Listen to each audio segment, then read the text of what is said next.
കൂടെ എടുക്കുന്നുണ്ട് കേട്ടോ. ഒരു കടായി വെച്ചിട്ട് അതിലേക്ക് കുറച്ച് വെളിച്ചെണ്ണ ഒഴിച്ചതിന് ശേഷം അതിലേക്ക് കുറച്ച് കടുക്, ഉലുവ, ചെറിയ ജീരകമില്ല, നല്ല ജീരകം, അത് പിന്നെ കുറച്ച് കരിയാപ്പില ഇട്ട് നല്ലപോലെ മൂത്ത് വന്നതിന് ശേഷം അതിലേക്ക് ചെറിയ ഉള്ളി ഇട്ട് നല്ലപോലെ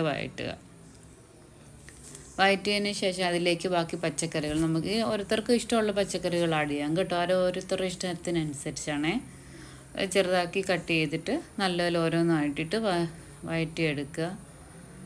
പിന്നെ ഇതിലേക്ക് ഞാൻ ഉപയോഗിക്കുന്ന സാമ്പാർ പൊടിയാണ്, അത് 2 സ്പൂൺ ഇടുന്നുണ്ട്. സാമ്പാർ പൊടി താല്പര്യമില്ലാത്തവർക്ക് മുളക് പൊടി, മല്ലിപ്പൊടി, മഞ്ഞൾപ്പൊടി, കായത്തിൻ്റെ പൊടി ഇതെല്ലാം കൂടി ചേർക്കാം കേട്ടോ. ഓരോരുത്തർക്ക് ഓരോ ഇഷ്ടമാണല്ലോ. അതെല്ലാം ഇട്ട് നല്ല മൂത്ത് വന്നതിന് ശേഷം ഈ അടുപ്പ് ഓഫ് ചെയ്ത് മാറ്റി വെക്കണം കേട്ടോ. പിന്നെ നമ്മളിന്ന് ചെറുപയർ പരിപ്പ് എടുക്കുന്നുണ്ട്. ചെറുപയർ പരിപ്പ് കുറച്ചെടുത്ത് കുക്കറിലിട്ട് ഒന്നല്ലെങ്കിൽ ഒരു വിസിൽ വരെ വേവിക്കാം, ഇല്ലെങ്കിൽ കുറച്ച് നേരം സോക്ക് ചെയ്തിടാം.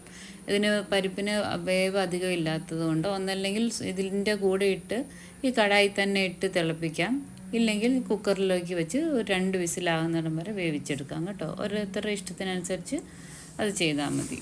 ഞാനിന്ന് കുക്കറിലാണ് വെക്കുന്നത്. ഈ വേവിച്ച പച്ചക്കറികളിലും എല്ലാം കൂടെ ഒരുമിച്ചിട്ടിട്ട് 2 വിസിൽ അടുപ്പിക്കണം കേട്ടോ. ആവശ്യത്തിന് വെള്ളം ഒഴിച്ച് ഉപ്പും ഇട്ട് നല്ലപോലെ